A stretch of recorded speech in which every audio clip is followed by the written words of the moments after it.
My son's new fiancée sat at Sunday lunch and brazenly demanded $2 million for her dream luxury wedding. She thought I'd just hand it over like a typical, comfortable dad. Then my son slipped me a note under the table. "Dad, she's a scammer. Help." I smiled calmly and said just 2 words, the ones that instantly shattered her smug mask and turned her confidence to dust. Before continuing, subscribe to the channel and write in the comments what time it is in your region right now. My name is Richard Vernon Porter. I'm 68 years old, and I've spent the last 4 years in what most people would call a comfortable retirement here in Dallas, Texas. Before that, I was an assistant U.S. attorney for 38 years, specializing in financial crimes and fraud cases. I've seen every con imaginable, or so I thought. Turns out the most dangerous ones don't come from strangers on the street. They come to Sunday dinner wearing a designer dress and a practiced smile. That particular Sunday started like any other. Kevin, my son, had invited me to lunch at the French Room in the Adolphus Hotel. He'd been dating Vanessa for about 8 months, and I'll admit, I hadn't paid as much attention as I should have. Kevin is 35, successful project manager at a tech company, and he'd always been careful about relationships. Too careful, maybe. When he finally introduced me to Vanessa 3 months ago, I was just happy to see him happy. She was striking, I'll give her that. Long dark hair, perfect posture, the kind of woman who knows exactly how good she looks and exactly how to use it. Her mother, Patricia, joined us for lunch occasionally, a woman in her late 50s, with the same calculating eyes as her daughter, though she tried harder to hide it behind a veneer of Southern charm. That Sunday, both women were at the table when I arrived. Kevin looked tense. I noticed it immediately, the way he kept adjusting his napkin, the forced quality of his smile. But I chalked it up to pre-wedding jitters. They'd gotten engaged 2 weeks earlier. "Richard," Vanessa said, leaning forward with that brilliant smile, "I'm so glad you could make it. We have some exciting news about the wedding to share." I ordered my usual scotch and settled in, expecting to hear about a venue booking or a date. Instead, Vanessa pulled out a leather portfolio and placed it on the table between us. "Kevin and I have been planning our dream wedding," she began, her voice taking on a businesslike quality that made something in my gut tighten. "And we wanted to discuss the budget with you." Budget. Not plans, not ideas. Budget. "We've worked with a top wedding planner," she continued, opening the portfolio to reveal page after page of glossy photos and typed estimates. "And we've determined that for the wedding we envision, we'll need $2 million. The scotch arrived. I took a slow sip, watching her face. Kevin's hand was white-knuckled around his water glass. $2 million, I repeated, keeping my voice neutral. "That's quite specific." "Oh, it breaks down very precisely," Vanessa said, warming to her subject. Her eyes had a gleam I'd seen before, in deposition rooms when a witness thought they had the perfect story rehearsed. $800,000 for the venue alone. We're looking at the Rosewood Mansion on Turtle Creek for 300 guests. Then $400,000 for the floral arrangements and decor. I've always dreamed of having cherry blossoms flown in from Japan, and the ice sculptures alone. $300,000 for my dress, she interrupted herself, touching her collarbone in what I'm sure she thought was a demure gesture. "Vera Wang is designing it personally. It's a once-in-a-lifetime piece." Patricia chimed in then, her voice syrupy. "Our family has certain standards, Richard. Vanessa is our only daughter. We want her day to be perfect." I glanced at Kevin. His jaw was clenched so tight I could see the muscle jumping. Our eyes met for just a second, and in that moment I saw something I hadn't seen since he was a scared 10-year-old who'd broken a neighbor's window with a baseball. Pure panic. $2 million, I said again, setting down my glass. "And you're sharing this budget with me because—" Vanessa's smile didn't waver, but something cold flickered in her eyes. "Well, traditionally, the groom's family contributes significantly to the wedding expenses, and Kevin mentioned that you're comfortable." Comfortable. What a delicate way to assess someone's bank account over lunch. "I see." I picked up the menu, scanning it as if this were any normal Sunday. "And have you considered what Kevin thinks about this budget?" "Kevin wants me to be happy," Vanessa said, her hand sliding over to cover his. He didn't return the gesture. "Don't you, honey?" Kevin opened his mouth, closed it, opened it again. We've discussed that this is important to me, Vanessa cut him off smoothly, that if his family truly cares about him, they'll want to see him start his marriage properly. The threat was subtle but unmistakable. Support this, or you don't support your son. I was about to respond when I felt something brush against my knee under the table. Kevin's hand passing me something. I palmed it smoothly, a skill I'd learned from watching drug dealers do the same thing in courtrooms for nearly 4 decades. Patricia was watching me carefully now. Richard, you seem hesitant. Is there a problem? Just digesting the information, I said mildly. It's a lot to take in over lunch.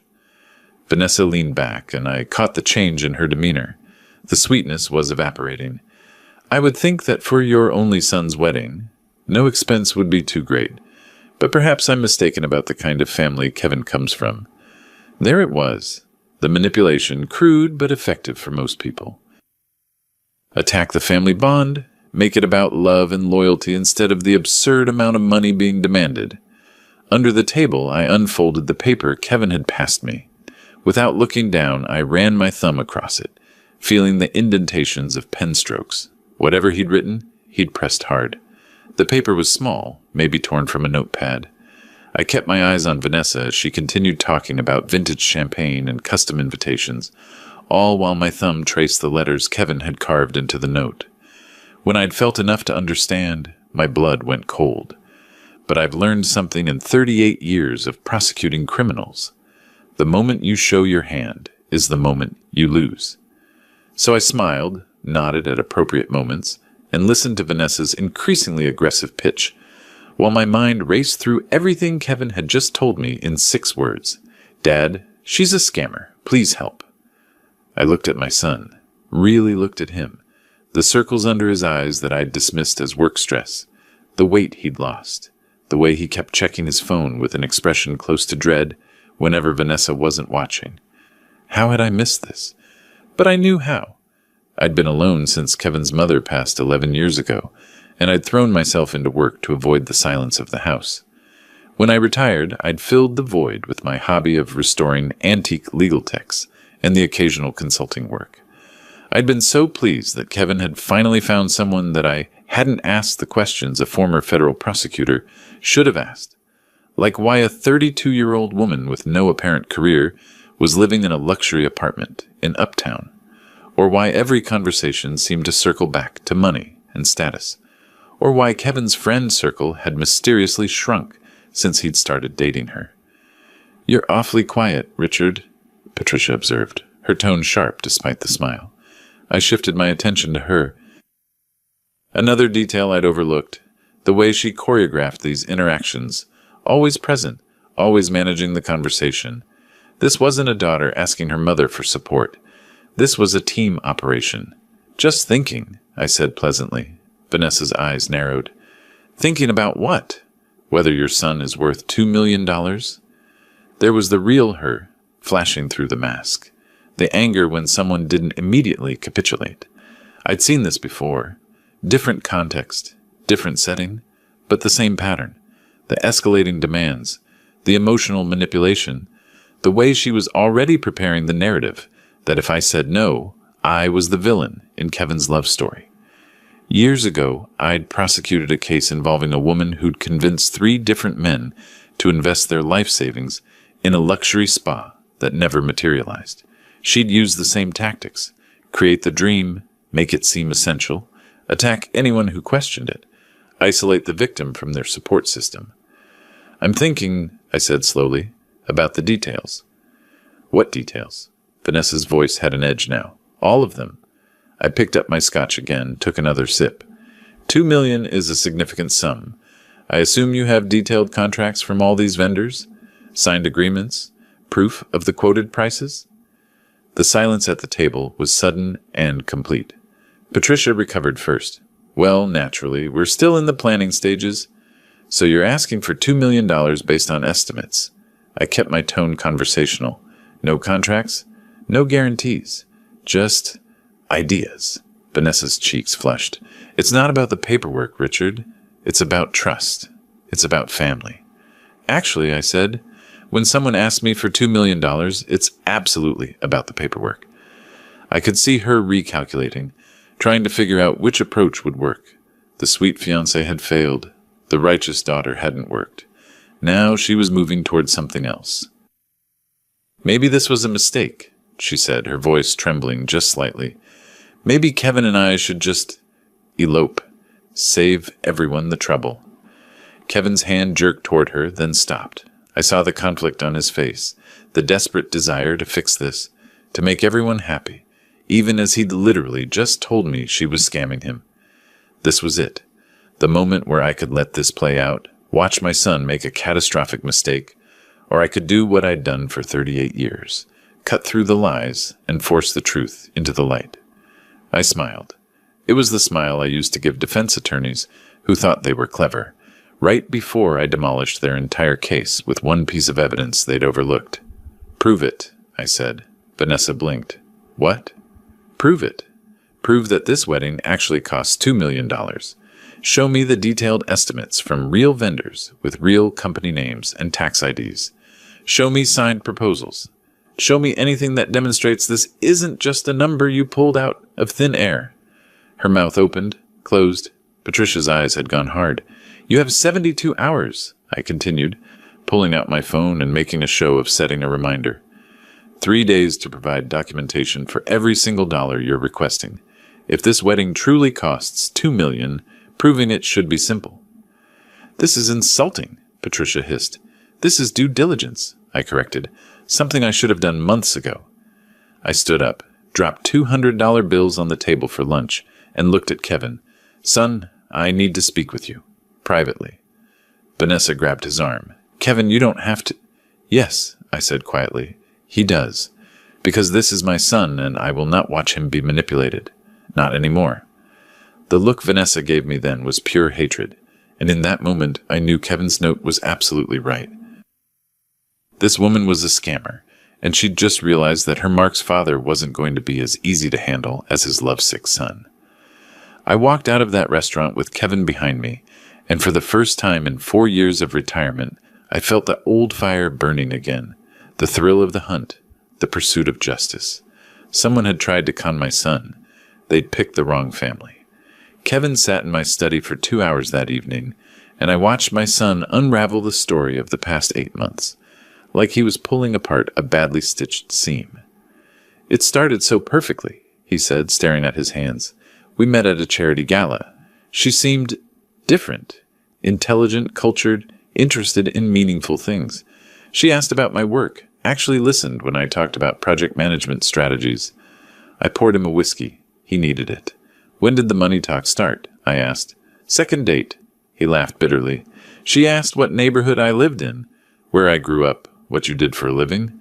I thought she was just getting to know me, making conversation. But I knew better. Those weren't conversation starters. Those were asset assessments disguised as small talk. By the third week, she'd mentioned 3 times that her previous boyfriend had been financially irresponsible. Kevin took a long drink. She made it sound like a warning sign she'd learned to watch for. I actually felt proud that I had my finances in order. Classic. Make the mark think meeting your standards is an achievement. The friends thing was gradual, he continued. Matt called too much. Jessica was clearly jealous of our relationship. Derek worked too many hours and was a bad influence on my work-life balance. Before I knew it, the only people I was seeing regularly were Vanessa and Patricia. Isolation, I murmured. What? It's a standard technique. Cut the victim off from outside perspectives. Make sure no one can raise red flags. I'd seen it in domestic abuse cases, financial exploitation schemes, cult recruitment. The pattern was always the same. Kevin's face crumpled. I'm such an idiot. You're not an idiot. You're a good man who wanted to believe someone loved you. I sat forward. But that ends now. Tell me about the investments in your future. Over the next hour, Kevin painted a picture that made my blood pressure climb with each detail. The emergency car repair that Vanessa needed help with, $12,000 for a BMW she'd crashed while texting. The family medical bills that Patricia couldn't quite cover, $8,000 for procedures that, I was now certain, never happened. The investment opportunity in a friend's boutique? $15,000 into a business that Kevin had never seen? Proof actually existed. $35,000 in 8 months. And Kevin, desperate to prove himself a worthy partner, had paid every time. The wedding demand was different, though, Kevin said. More aggressive. When I suggested we could have something smaller, she actually threw a glass at the wall. Then immediately apologized, cried, said she was just stressed about her mother's expectations. Escalation, I said. They were testing how much they could push you. They? Kevin looked up. Patricia's involved. Has to be. This operation is too smooth for one person. I stood, pacing my study. Think about it. Every time you hesitated, Patricia was there to reinforce Vanessa's position. Every guilt trip had backup. Every demand came with a secondary voice validating it. Kevin's eyes widened as he processed this. The lunch today, Patricia brought up family standards before Vanessa even finished talking about the budget. Exactly. They're working together. I stopped at my bookshelf, fingers trailing over the spines of legal texts I'd collected over decades. Kevin, I need you to be completely honest with me. Has Vanessa ever asked you to transfer money to specific accounts? Accounts that weren't clearly hers? His face went pale. The boutique investment. She said her friend's business partner handled the financial side. Gave me routing and account numbers. How did you know? Because I'd prosecuted this exact scheme in 2015. Different players, same playbook. The 72 hours I gave her, I said, that wasn't arbitrary. It's enough time for them to either produce legitimate documentation, which they can't, or enough time for them to make a mistake trying to fake it. What kind of mistake? I smiled, and it wasn't a kind expression. The kind that proves fraud. Kevin left around midnight. I told him to go home, get some sleep, and wait for my call. What I didn't tell him was that I wouldn't be sleeping. I spent that night in my study, pulling up databases I still had access to through consulting relationships, making lists, building timelines. If Vanessa and Patricia were running the con, I suspected, they'd done it before. Scammers like this don't start with $2 million demands. They work up to it, refining their approach with each victim. By 3 a.m, I had 4 possibles. Engagements in Texas over the past 5 years that had ended abruptly, where the groom-to-be had money, where wedding deposits had been paid and lost. By dawn, I had a plan. I called a number I hadn't used in 3 years, Gerald Lawrence, a private investigator who'd worked several of my cases when I needed information the legal system couldn't officially obtain. Richard Porter, Gerald said when he answered, sounding wide awake despite the early hour. Haven't heard from you since you retired. Missed the action? Something like that. I need background on 2 women. Deep background. Financial records. Previous relationships. Property holdings. The works. This official? Personal. My son's fiancée and her mother. I think they're running a wedding scam. Gerald whistled low. How personal are we talking? $8,500 personal. I'll have preliminary results in 5 days. Full report in 2 weeks.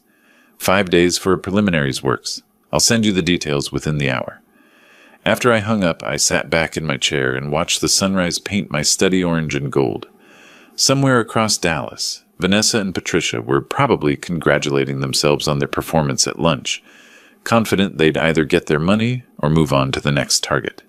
They had no idea that the confused, hesitant father they'd seen at the French room was gone. In his place was the prosecutor who'd sent 43 financial criminals to federal prison, and this time it was personal. The next morning, Kevin received a text from Vanessa, still waiting on that apology from your father. This is our future he's disrespecting. I told Kevin not to respond yet. The morning after that, Patricia called Kevin directly, a move that confirmed my suspicion about her active role. Your father's behavior was unacceptable, she said, her voice dripping with wounded dignity. Vanessa is heartbroken. If your family can't respect her, perhaps we need to reconsider this entire engagement. The threat was clear. Give us what we want, or we'll make you the villain who lost the perfect woman. Kevin, to his credit, was learning. I'll talk to him, he said neutrally. We're having dinner tomorrow night. Which was true. What Patricia didn't know was that dinner would include strategic planning, not apologies. The 72 hours passed with no documentation from Vanessa. Not a single vendor contract, not one signed proposal. Instead, on hour 71, she sent Kevin a text. Spoke with the wedding planner. She said verbal agreements are standard in luxury events. The detailed contracts come after the deposit. You do trust me, don't you? Beautiful. She was creating a narrative where asking for proof became an act of distrust, where due diligence became betrayal. I screenshotted that text. It would be useful later. On the 5th day after lunch, Gerald called. Your instincts were right, he said without preamble. Vanessa Morales, born Vanessa Christine Gutierrez, 32 years old, 3 previous engagements in the past 7 years, all in Texas. All ended 2 to 3 weeks before the wedding date. My hand tightened on the phone. Tell me about them. First one, Houston, the groom's name was Marcus Webb, tech entrepreneur. Lost $340,000 in wedding deposits.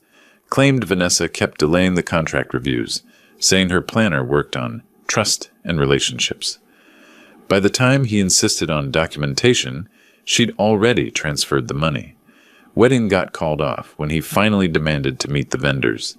Vanessa said he was controlling and left. I was writing this down, my handwriting sharp and precise. Second engagement, Austin, Daniel Crawford, real estate developer, $275,000. Same pattern, luxury wedding plans, vague documentation, money transferred to various vendors. Engagement ended when he started asking questions. Let me guess, I said. Vanessa said he didn't trust her. Almost word for word. The third one's interesting, though.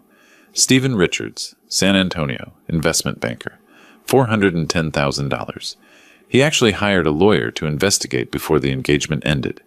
Found out 11 of the 20 vendors on Vanessa's list were shell companies, bank accounts registered to various names, all connected back to Patricia Morales through shared addresses and phone numbers. Did he prosecute? Wanted to, but his lawyer advised against it, said the case was complex, would take years, and Vanessa could claim the relationships with vendors went bad after she'd paid deposits in good faith. Richards decided to cut his losses and move on.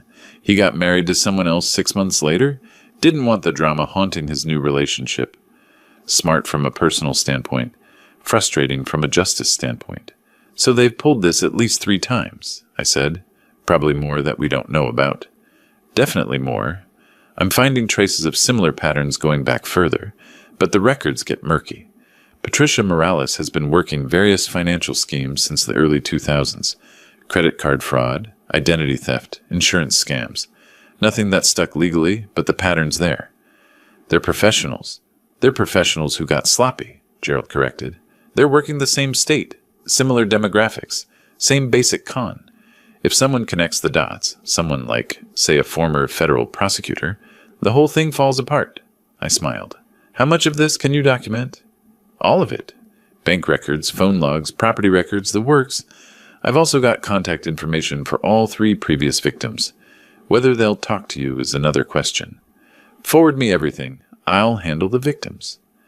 That afternoon, while Vanessa sent Kevin increasingly desperate texts about needing a decision on the venue deposit, I sat in my study and read through Gerald's full preliminary report. It was damning. Not just 3 victims. The deep dive had uncovered evidence of at least 5, going back 7 years. The total take was over $1,300,000. These women had refined wedding fraud into an art form. The next morning, I received an email from Vanessa to Kevin, copied to me. The subject line read, Final wedding budget, ready for your review. I opened it. 23 pages of detailed breakdowns, vendor names, service descriptions, and costs totaling $2,100,000. It looked professional, thorough, legitimate. It was also almost certainly complete fiction. I forwarded it to Gerald. How long to verify these vendors? His response came back in under an hour. 11 of these companies don't exist.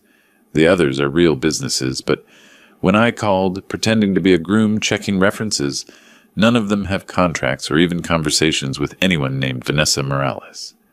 Perfect. I called Edward Grant, an attorney who specialized in family law and financial disputes. I testified in 3 of his cases over the years, but we weren't friends, just professionals with mutual respect. Edward, I need to hire you. My son's being targeted by a wedding scam, and I need someone who can build an airtight case. How airtight are we talking? Airtight enough that if this goes to court, the other side doesn't just lose. They face criminal charges. When can you meet? Tomorrow morning. Bring your retainer agreement. Edward's fee was $6,800. I wrote the check without hesitation. That evening, Kevin came to dinner, as planned. He looked exhausted, his phone buzzing constantly with texts from Vanessa that were cycling between sweet, "I love you so much, can't wait to be your wife," and aggressive, "Your father is trying to destroy our happiness." "She sent the budget," he said. "Did you see it?" "I saw it. It's fake." Kevin's shoulders slumped. "I keep hoping you're wrong, that maybe this is all a misunderstanding and she really does love me." "I know," I said gently, "but hope doesn't change facts, and the facts say she's done this to at least 3 other men. You're not the first, Kevin. You're just the next mark in a pattern."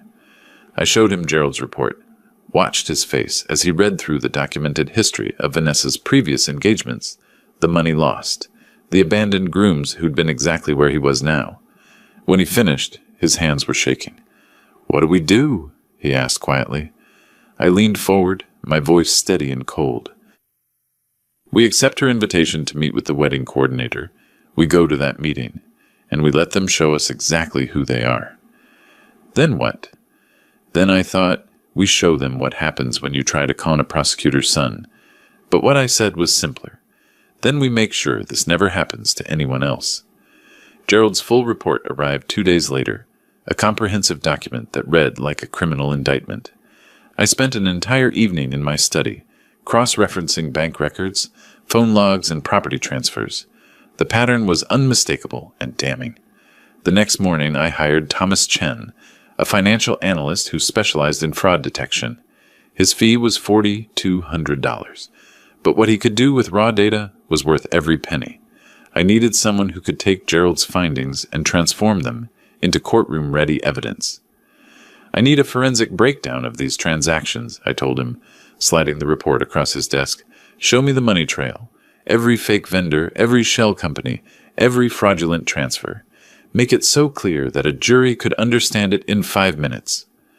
Thomas scanned the first few pages, his eyebrows rising. "Wedding fraud? That's a new one for me." "It's old as time," I corrected, "just with a modern twist. How long?" "Give me a week. You'll have a presentation that would make the IRS weep with joy." While Thomas worked his magic with spreadsheets, I focused on the legal framework. Edward Grant's office became my second home. We spent hours mapping out the strategy, anticipating every possible move Vanessa and Patricia might make. "The challenge," Edward explained, "is that wedding planning exists in a legal gray area. Unless we can prove intent to defraud from the beginning, they can claim the relationships with vendors simply fell through." "That's where the pattern evidence comes in," I said. "1 failed engagement could be bad luck. 3 is a pattern. 5 is a criminal enterprise. Can you get the previous victims to testify? I'm working on it." That evening, I made the first call.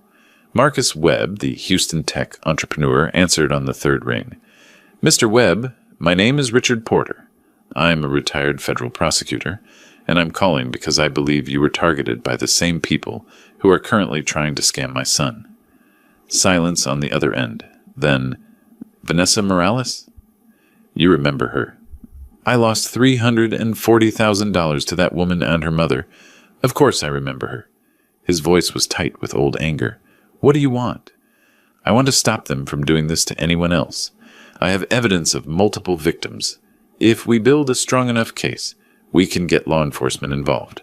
But I need you to be willing to share your story, possibly testify."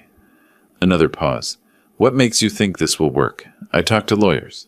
They said it would be my word against hers, that proving fraud would be nearly impossible.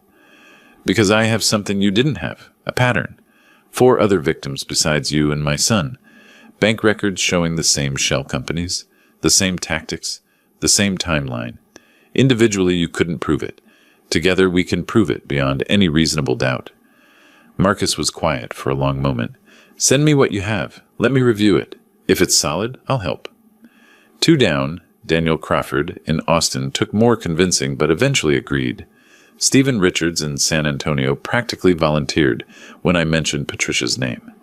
That woman, he said, disgust evident in his voice, sat at my dinner table and talked about family values while planning to rob me blind. If you can put them away, I'll testify in my sleep. The previous Dallas and Fort Worth victims took longer to track down, but Gerald's contacts paid off. 5 victims total, all with similar stories, all ready to speak.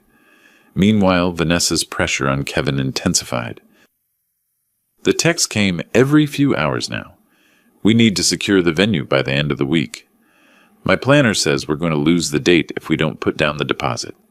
I can't believe your father is making this so difficult. Doesn't he want you to be happy? And then the one that made me smile. Fine. Let's meet with the wedding coordinator together. Bring your father if he needs proof. Elite Wedding Designs, Thursday at 2 p.m. Address to follow. Kevin forwarded me the text. I called Edward immediately. She took the bait, I said. Meeting scheduled for Thursday. You sure you want to do this? We could just file a police report with what we have. I want them to know. I want them to see it coming and realize there's nothing they can do to stop it. I paused. Call it professional satisfaction. Edward chuckled. You missed the courtroom. More than I cared to admit. The address came through the next day. A building in the design district. Street-level office suite. I had Gerald run it. The space had been vacant for 3 months, listed for lease at $2,800 a month. No business named Elite Wedding Designs had ever been registered at that address. Perfect. On Thursday morning, I dressed in my old courtroom suit, charcoal gray pressed until the creases could cut glass. Kevin met me at my house looking nervous. You ready for this? I asked. I don't know. Part of me still hopes this is all a mistake. It's not. But after today, you'll have certainty. Sometimes that's better than hope. Edward arrived at 1:30. We drove to the design district together, arriving 15 minutes early. The building was exactly as described. Modern, sleek, mostly empty.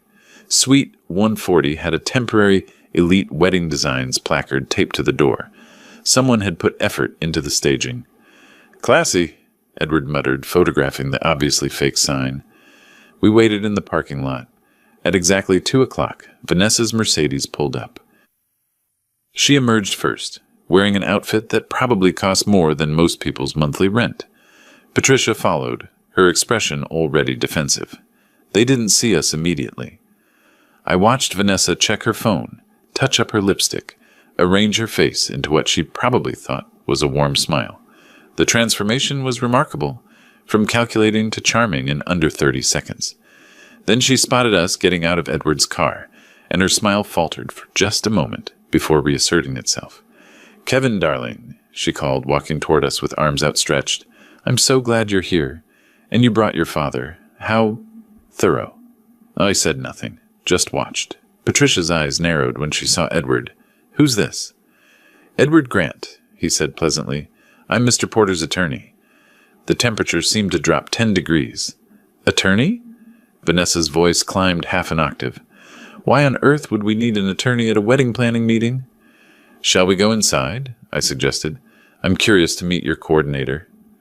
The suite was empty. Completely, utterly empty. No furniture, no decoration, nothing but beige carpet and white walls. A card table had been set up in the center with 4 folding chairs around it, the kind you can buy at any hardware store for $15 each. Vanessa's face went through several expressions in rapid succession. Surprise, then calculation, then a forced smile that didn't quite reach her eyes. Oh, she said, her voice bright and brittle. Michelle must be running late. She texted me this morning that she was moving some furniture to her new office space. This is just temporary while she relocates. Michelle? I repeated. That would be Michelle Lawson, your wedding coordinator? Yes, exactly. She's very in demand. Books out months in advance. Interesting. I opened my briefcase. I'd brought my old leather one, the one I used to carry into federal court, and pulled out a folder. Because according to the Texas Secretary of State Business Registry, no business named Elite Wedding Designs exists, and no wedding planner named Michelle Lawson is licensed in Dallas County. Vanessa's smile froze. Patricia took a half step backward. There must be a mistake in the records, Vanessa stammered. Michelle works independently. She might not be officially registered. Let's table that for a moment, I interrupted, placing the folder on the card table. I want to talk about your budget. The $2.1 million estimate you sent Kevin. I opened the folder.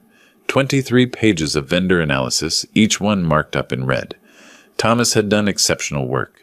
Every fake company highlighted, every inconsistency noted, every red flag circled. 23 vendors, I said, my voice conversational. 11 of them don't exist. The bank accounts you provided route to shell companies registered to various names, all of which, interestingly, share mailing addresses with your mother. Patricia's face had gone the color of old paper. This is ridiculous. We don't have to listen to these accusations. The other 12 vendors are real, I continued, ignoring her. I called each one personally. Not a single one has a contract with anyone named Vanessa Morales. Several had never even heard of you. Vanessa's hands were trembling. She clasped them together, trying to hide it, but I saw. I'd seen that gesture 1,000 times in interrogation rooms. The moment when a suspect realizes the evidence is airtight. You're invading my privacy, she managed. This is harassment. This is due diligence. I pulled out another document. Gerald's report, condensed to the essential facts. Let's talk about Marcus Webb, Houston tech entrepreneur. Lost $340,000 to a wedding that never happened. Ring any bells? Vanessa's pupils dilated. She shot a look at Patricia, who looked like she wanted to bolt for the door. Or Daniel Crawford, I continued. Austin, real estate developer, $275,000. Or Stephen Richards, now he's interesting. San Antonio, investment banker, $410,000. He actually hired a lawyer, started uncovering the shell companies. You two left town pretty quickly after that. I don't know what you're talking about, Vanessa said, but her voice had lost all its confidence. Those are just coincidences. 3 previous engagements that ended weeks before the wedding, all with substantial deposits paid and never returned, all with the same pattern of fake vendors and shell companies. I leaned forward. Vanessa, I spent 38 years prosecuting financial crimes. This isn't a coincidence. This is a criminal enterprise. Kevin was staring at Vanessa like he'd never seen her before, which in a way he hadn't. The mask was cracking, and what lay beneath was desperate and cornered. Patricia found her voice. You can't prove any of this. You're harassing my daughter because you don't think she's good enough for your precious son. I can prove all of it, I said quietly. Bank records, phone logs, testimony from 5 victims, including the 2 you scammed right here in Dallas and Fort Worth in the years before you branched out to other cities. I paused, watching her face drain of color. Did you think I wouldn't find them? Did you think I wouldn't connect the dots? The room was silent except for the hum of the building's HVAC system. Vanessa looked at Patricia. Patricia looked at the door. Kevin looked at me, his expression a mixture of horror and relief. Here's what's going to happen, I said. You're going to leave. You're going to break off this engagement. You're going to disappear from Kevin's life completely. And in exchange, I won't walk into the Dallas County District Attorney's office with this file. You're bluffing, Patricia said, but her voice shook. Am I? I pulled out my phone, pulled up a contact. This is the direct line for the Assistant District Attorney, in charge of financial crimes. I worked with him for 15 years. 1 call and you're both under investigation by morning. Vanessa's composure finally shattered. You bastard, she hissed. You self-righteous bastard. Your son was nothing special, you know that? Just another mark with a trust fund and daddy issues. There it is, I said softly. The truth. Thank you for that. Edward had been silent until now, but he spoke up. My clients have no further business with either of you. Any attempt to contact Kevin will be considered harassment and will result in immediate legal action. We have documentation of everything that's happened here today. He'd been recording on his phone the whole time. Vanessa noticed, and her eyes widened. You can leave now, I said, or I can make that call. Your choice. Patricia grabbed Vanessa's arm. We're going. This is insane. You'll regret this, Richard. No, I said, standing. I really won't. They left. Vanessa's high heels clicked frantically on the tile as they fled. Through the window, I watched them practically run to the Mercedes, Patricia's hand shaking so badly she dropped her keys twice before getting the door open. Kevin let out a breath that sounded like it had been trapped for months. "Is it really over?" he asked. I looked at Edward. He was checking his recording, a satisfied smile on his face. "Not quite," I said, "but it's about to be." I was wrong about them giving up. 2 days after our confrontation at the empty office, Kevin received a certified letter. Vanessa was suing him for breach of promise to marry, demanding $1.5 million in damages for emotional distress and lost opportunities. "Can she actually do this?" Kevin asked, his voice tight with disbelief. We were sitting in my study. The lawsuit spread across my desk like a declaration of war. "Technically, yes," Edward said. He'd come over immediately when I called. "Texas is one of the few states where breach of promise suits are still legally viable. They're almost never successful, but they're possible." "It's a desperate move," I said, scanning the complaint.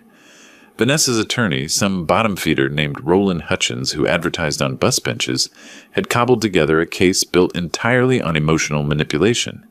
Kevin had allegedly made promises, raised expectations, introduced her to family and friends as his fiancée, then cruelly discarded her when his father interfered. It was fiction, but fiction presented with just enough truth to be dangerous. "She's claiming I damaged her reputation," Kevin said, reading over my shoulder. "That calling off the engagement has caused her psychological trauma, requiring therapy. That she turned down other opportunities because she believed we were getting married." "Other opportunities," I repeated. "You mean other marks." Edward was making notes.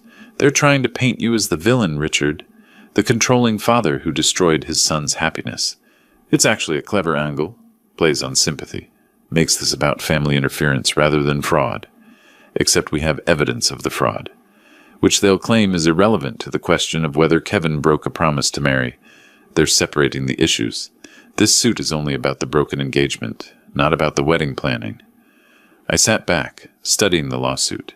It was a gamble on Vanessa's part, and a risky one. But I understood the strategy. If she could win even a partial judgment, she'd salvage something from this disaster. And more importantly, she'd create a legal record that muddied the waters, made it harder to prosecute her for fraud when there was a court judgment saying she was the wrong party. "There's something else," I said, pulling out my phone. "Kevin, 3 weeks ago you started recording your conversations with Vanessa, remember?" Kevin nodded. "You told me to ask her permission at the beginning of one of our talks. Something about transparency in relationships." "And did she agree?" "Yeah, she said it was a great idea. Said couples should be completely open with each other." He paused. "Wait, you knew she'd—" "I knew she'd agree because it sounded like something a loving, trusting partner would say, and I knew that once she agreed, Texas law would allow you to record all your subsequent conversations with her." I looked at Edward. "One-party consent state." Edward's eyes widened. "You've been planning this since before the confrontation." "Since the day I gave them 72 hours to prove their budget?" I turned to Kevin. "Do you still have all those recordings?" "On my phone, backed up to the cloud." "How many?" "Maybe 15 or 20 conversations. She called me constantly after that lunch." "Play me the one where she's talking to Patricia, the one from last week." Kevin pulled up his phone, found the file, hit play. Vanessa's voice filled my study, clear and unmistakable. "He's going to cave, Mom. The old man thinks he's smart, but Kevin's weak. Once I cry a little, tell him I can't live without him, he'll override his father." Patricia's voice. "What if he doesn't?" "Then we cut our losses and move to the next city. Austin's played out anyway. Maybe Colorado, somewhere fresh." "What about the money we already got from him?" "The $35,000. Ancient history. He'd have to prove it was fraud, not gifts. We're clear on that." "And the wedding deposits if we'd gotten them?" Vanessa laughed. "Same as always. The vendors will say they had contracts. They'll show our forged signatures. The deposits are non-refundable. By the time anyone figures out the companies don't exist, we're already gone." I stopped the recording. Kevin's face had gone pale. He'd never actually listened to this one before. "That's from last week?" Edward asked. 5 days ago, Kevin confirmed. "That's conspiracy to commit fraud," Edward said softly. "That's admission of previous frauds. That's—" he shook his head. "That's everything." "That's what we file with our response to the lawsuit," I said. along with the financial analysis showing the fake vendors, along with affidavits from the previous victims, along with a motion to dismiss her suit and a counterclaim for attempted fraud. Edward was already opening his laptop. I'll have the response filed by tomorrow morning. This lawsuit was the worst mistake they could have made. But I was thinking ahead, seeing the next moves. They don't know about the recordings or the other victims. They think this is a he said, she said situation where their sob story might work. When do they find out? Kevin asked. At the hearing. I want to see their faces when the judge hears that recording. Edward looked up from his laptop. Richard, we should tell you. There's something else. I got a call this afternoon from the Texas Attorney General's office. Someone there has been looking into wedding fraud schemes, apparently triggered by complaints from the Stephen Richards case. When I mentioned Vanessa Morales, they asked me to send over everything we have. The Consumer Protection Division? Financial crimes? They're building a case. I smiled. It wasn't a kind smile. Then we need to make sure they have everything they need. That night, I compiled a comprehensive package. Gerald's investigative report, Thomas's financial analysis, the recordings, witness statements from all 5 previous victims, bank records showing the shell companies, everything cross-referenced, indexed, and presented in the format I'd used for federal prosecutions. The package went to 3 places. Edward, for the civil lawsuit response, the Attorney General's Financial Crimes Division, and the Dallas County District Attorney's Office, marked for the attention of the Fraud Prosecution Unit. The next morning, Edward filed our response. It was a 53-page document that systematically destroyed every claim in Vanessa's lawsuit and presented evidence of a multi-year criminal conspiracy. The hearing was scheduled for 3 weeks out. Kevin was nervous. I was not. What if the judge doesn't allow the evidence? He asked. What if they claim it's not relevant? It's completely relevant. She's claiming emotional distress from a broken engagement. We're showing that the engagement was fraudulent from the start, that she never intended to marry you, that this was always about money. That directly contradicts her claim. And if the judge doesn't see it that way, then we appeal. But trust me, judges don't like being lied to, and this lawsuit is built on lies. The wheels started turning faster than I expected. 1 week before the scheduled hearing, I got a call from someone I hadn't spoken to in 3 years. James Patterson, a senior investigator with the Attorney General's Financial Crimes Division. We'd worked together on a mortgage fraud case back when I was still prosecuting. Richard Porter, he said when I answered. I heard you were retired and restoring old books. I am, mostly.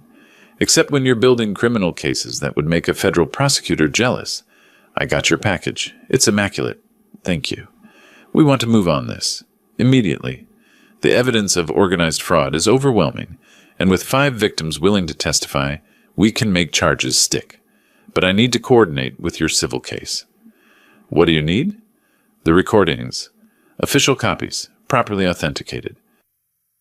And I need statements from Kevin about the timeline of his relationship with Vanessa Morales and the money he transferred to her or to alleged vendors. You'll have everything by tomorrow. One more thing.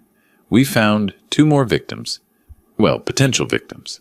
Women who were engaged to the same man, different men, and the engagements ended right after the women started asking questions about wedding budgets. Both in New Mexico, just over the state line. Patricia Morales was involved in both. 7 victims. The pattern was even worse than I'd thought. Are they willing to testify? Working on it. But here's the thing, Richard. We're going to need to file charges before your civil hearing. The DA wants this shut down now before they can target anyone else. How soon? Next week, maybe sooner. I felt a surge of satisfaction. Do it. 2 days later, Vanessa made her next mistake. She sent Kevin a series of text messages that started conciliatory and ended threatening. Kevin, I still love you. We can work this out. Your father doesn't have to control your life. I'm willing to drop the lawsuit if you just talk to me. And then when Kevin didn't respond, you know I have connections, people who can make life difficult for you and your father. Think carefully about how far you want to push this. Some fights aren't worth winning. Kevin showed me the messages immediately. I forwarded them to both Edward and James Patterson. Is she actually threatening us? Kevin asked. She's desperate. and desperate people make stupid choices. I looked at the last message again. That's witness intimidation, or attempted intimidation anyway. Edward called within the hour. I'm filing an emergency motion for a protective order. Those messages are clearly intended to coerce Kevin into dropping the countersuit. And I'm sending them to Patterson, I said. They show consciousness of guilt. But Vanessa wasn't done. The day before the hearing, she posted on social media a long emotional message about how her fiancé's father had destroyed her relationship, how she was fighting for her right to love, how she'd been traumatized by a man who couldn't accept that his son had his own life. It was manipulative, calculated to generate sympathy, and it might have worked, except that 3 of her previous victims saw it. Marcus Webb commented, "Interesting story. Is it the same one you told me before you disappeared, with $340,000? Daniel Crawford shared it with his own comment. This woman is a con artist. I lost $275,000 to her exact same scheme. Stephen Richards simply posted, fraud, pure and simple. Vanessa's post disappeared within an hour, but the screenshots lived forever. By that evening, they were all over local Dallas social media groups, shared by people warning others about wedding scams. The next morning, the day of the hearing, I received a call from Vanessa's attorney, Roland Hutchins. Mr. Porter, I'd like to discuss settlement. I'm listening. My client is willing to withdraw the lawsuit in exchange for your agreement not to pursue criminal charges or counterclaims. Your client doesn't have that power. The criminal investigation is out of her hands and mine. The Attorney General's office is handling it. Silence. Then, she wasn't aware of that. She is now. As for the counterclaim, we'll withdraw it when she and her mother leave the state and never contact my son again, and when they repay every dollar they've stolen from their previous victims. That's not realistic? Then we'll see you in court." He hung up. 3 hours later, we stood before Judge Margaret Sanchez in Dallas County Civil Court. The courtroom was nearly empty. Civil hearings rarely drew crowds, but I noticed Gerald sitting in the back and Thomas Chen. They'd both asked to watch. Vanessa sat at the plaintiff's table with Roland Hutchins, dressed in a conservative suit that probably cost $3,000. She looked demure, wounded, the picture of a heartbroken woman seeking justice. Patricia wasn't there. Interesting. The hearing began with Hutchins presenting Vanessa's case. He played it for maximum emotion, the whirlwind romance, the proposal, the excitement of planning a future together, the crushing blow when Kevin's father interfered. Miss Morales trusted that she had found her life partner. Hutchins said. She introduced Mr. Kevin Porter to her family, her friends. She turned down other opportunities, other relationships, because she believed in this commitment. And then, without warning, it was ripped away from her. Judge Sanchez listened impassively, making notes. Then it was Edward's turn. Your Honor, I'd like to play a recording. It was made with the knowledge and consent of both parties, in compliance with Texas recording consent laws. He played the conversation between Vanessa and Patricia, the one about Kevin being weak, about cutting losses and moving to the next city, about the previous frauds. The courtroom went absolutely silent. Vanessa's face transformed. Shock, then panic, then a desperate attempt at composure. Hutchins was frantically writing notes, probably trying to figure out how to salvage this disaster. Your Honor, Edward continued, we have evidence that Miss Morales has been engaged 4 previous times in the past 7 years. Each engagement ended shortly before the wedding.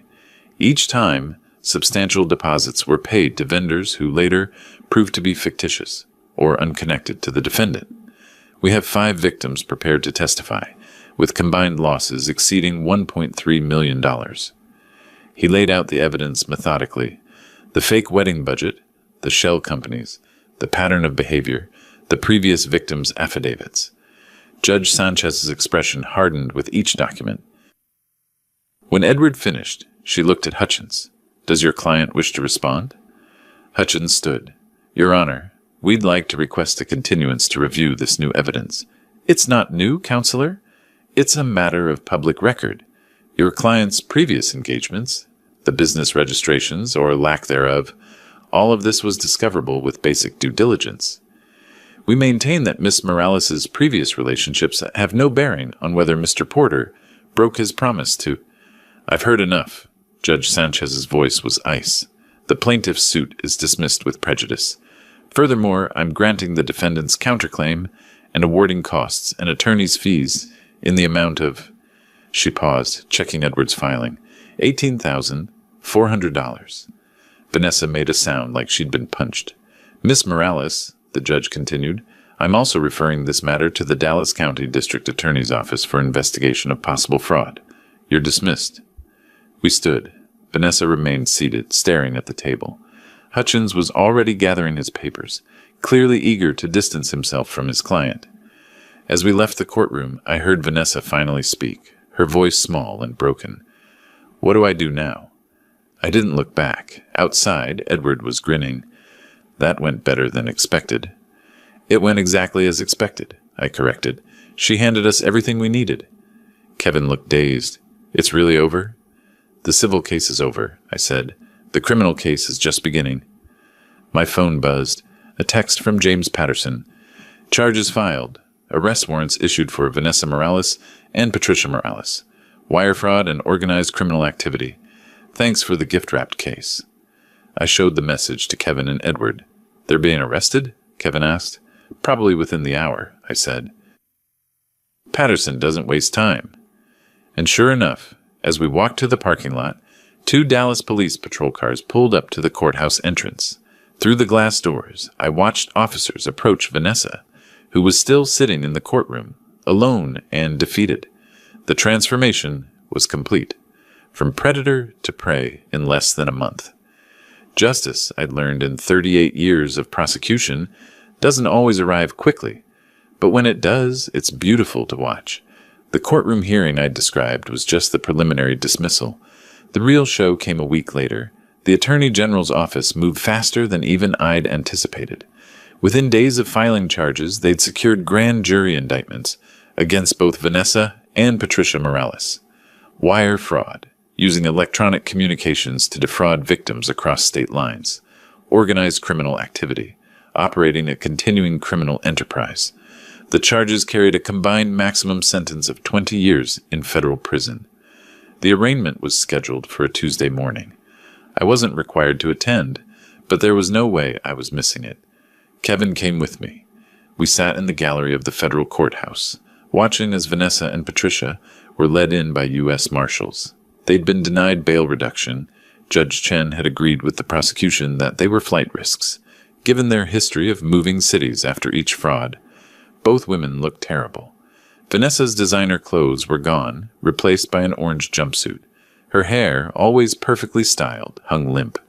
Patricia looked older somehow, the veneer of respectability stripped away to reveal what she really was, a common criminal. The arraignment itself was brief. Both women pleaded not guilty, as expected. Their public defender, they couldn't afford private counsel anymore, requested a trial date. The prosecutor, a sharp young attorney named Sarah Mitchell, presented the evidence summary. 7 victims. Total documented losses of $1,420,000.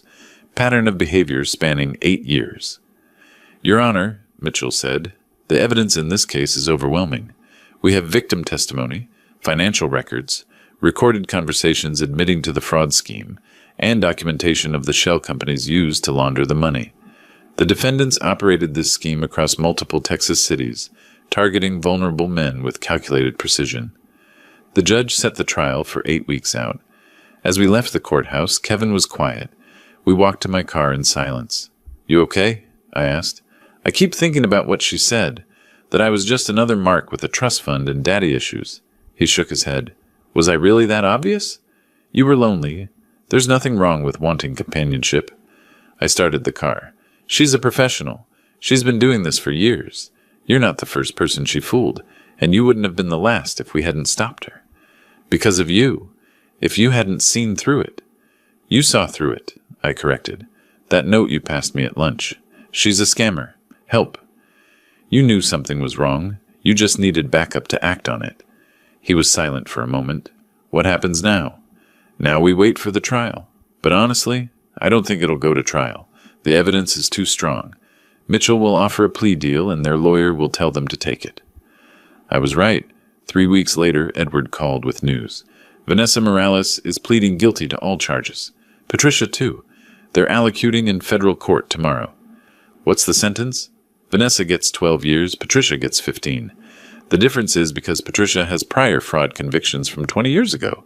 She did 3 years in California for credit card fraud. 12 years. Vanessa would be 44 when she got out. Patricia would be 74. The allocution hearing was even more satisfying than the arraignment. Allocution is where defendants admit their crimes in open court, describing what they did and acknowledging their guilt. Vanessa went first. Standing before Judge Chen, she read from a prepared statement. I engaged in a scheme to defraud multiple victims by pretending to plan weddings that I never intended to go through with. I created fake vendor companies, accepted deposits for services that would never be provided, and ended the engagements before the weddings, keeping the money.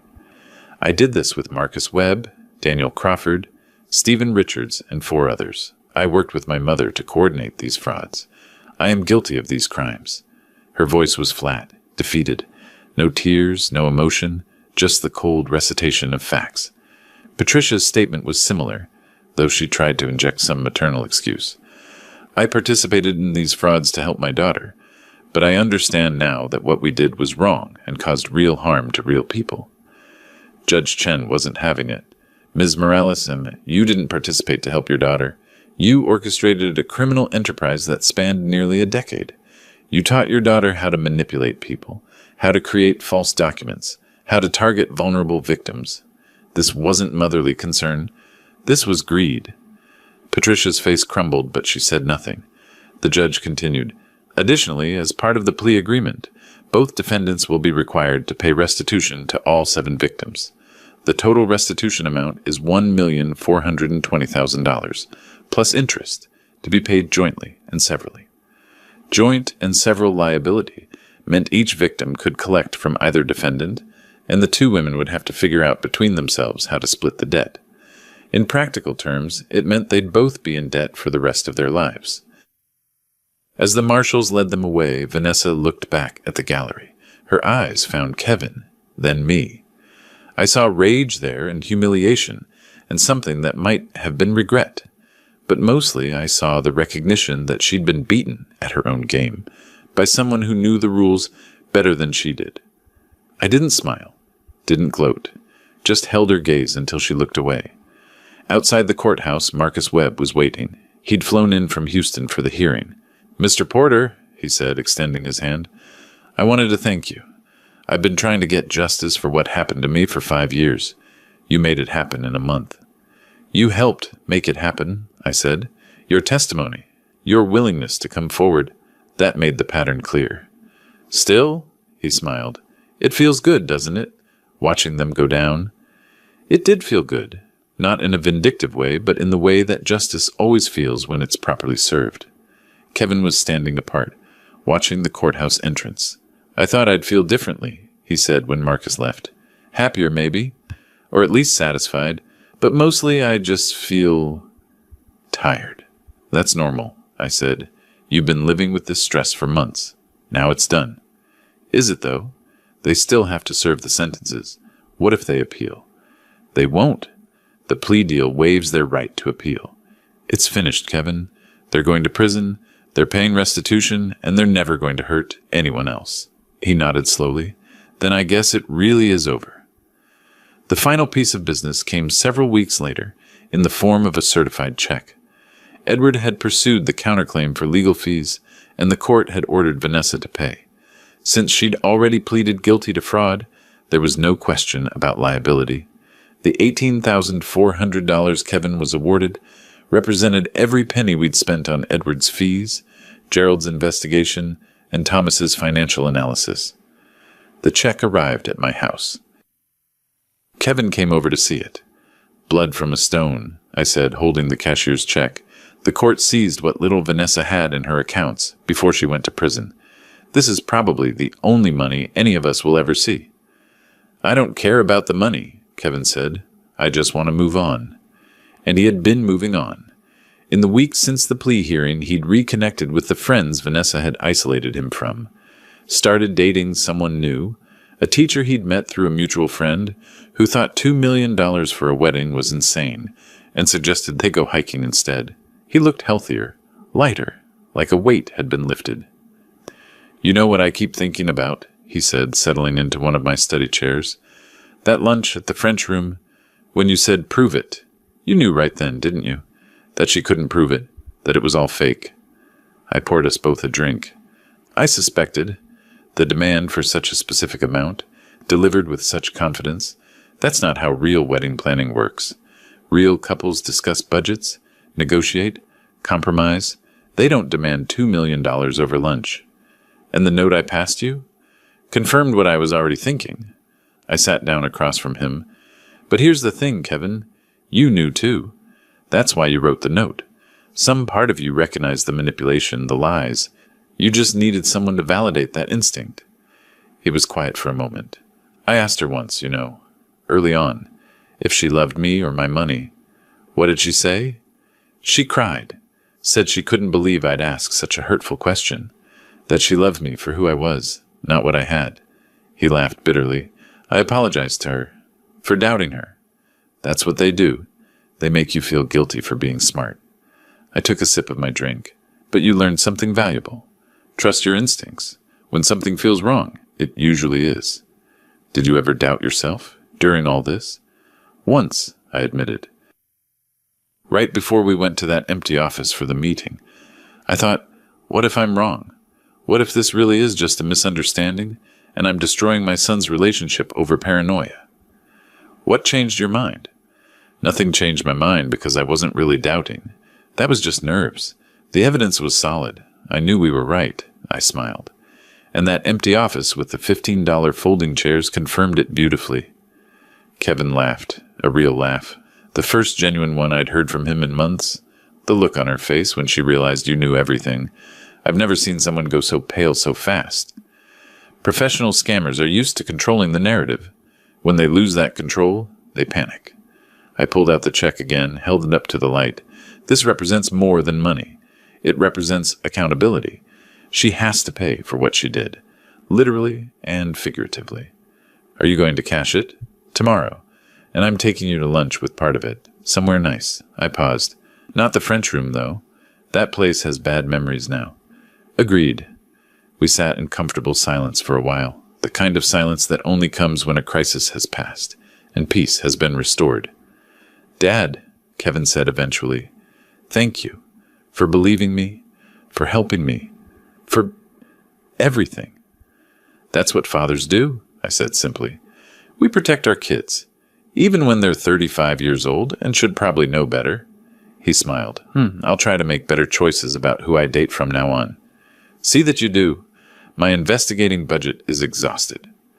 After Kevin left, I sat alone in my study, the check on the desk in front of me. $18,400. A small fortune to some, pocket change to others. To me, it was proof that the system could work when someone knew how to work it. I thought about Vanessa and Patricia, sitting in federal prison, facing more than a decade behind bars. I didn't feel sorry for them. They'd hurt 7 people, probably more we never found, and they'd done it without remorse. The recordings had made that clear. Kevin was the dumb boy. The victims were marks. The frauds were just business. Well, business had consequences. I turned to my hobby table, where an 1887 legal treatise on criminal procedure lay waiting for restoration. The leather binding was cracked, the pages yellowed with age, but the text was still sharp. Laws about evidence, procedure, the rights of the accused, and the duties of the prosecutor. Some things never change. Justice is still justice, whether it's 1887 or now. The tools evolve, email instead of telegrams, recorded conversations instead of witness affidavits, but the principle remains the same. Do the crime, face the consequences. I picked up my restoration tools and got to work. The book would take months to properly restore, but I had time now. The crisis was over, my son was safe, and justice had been served. When someone demands $2 million over Sunday lunch, they should remember this. There might be someone at the table who spent nearly 4 decades learning to recognize a con when he sees one. Someone who knows that when a person truly loves you, they ask what you think, not what you'll pay. Vanessa Morales learned that lesson the hard way, and she'd have 12 years to think about it. As for me, I had an antique book to restore and a life to get back to. The quiet life I'd retired into, the one I'd earned after 38 years of putting criminals away. Turned out, you can retire from prosecution, but the prosecutor never really retires from you. And honestly, I wouldn't have it any other way. If you like this story, please like this video, subscribe to the channel, and share your impressions of this story in the comments. To listen to the next story, click on the box on the left.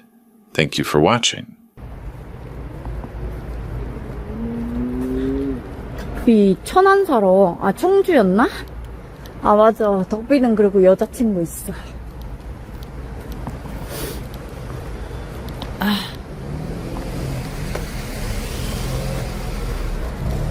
남친구 합니다.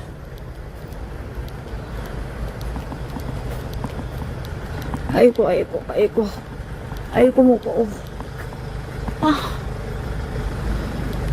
산이 왜 이렇게 많이 다니는 거야, 그리고.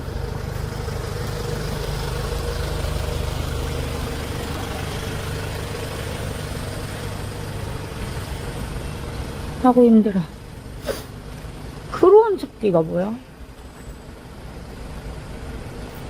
멤버 구하기 하라고?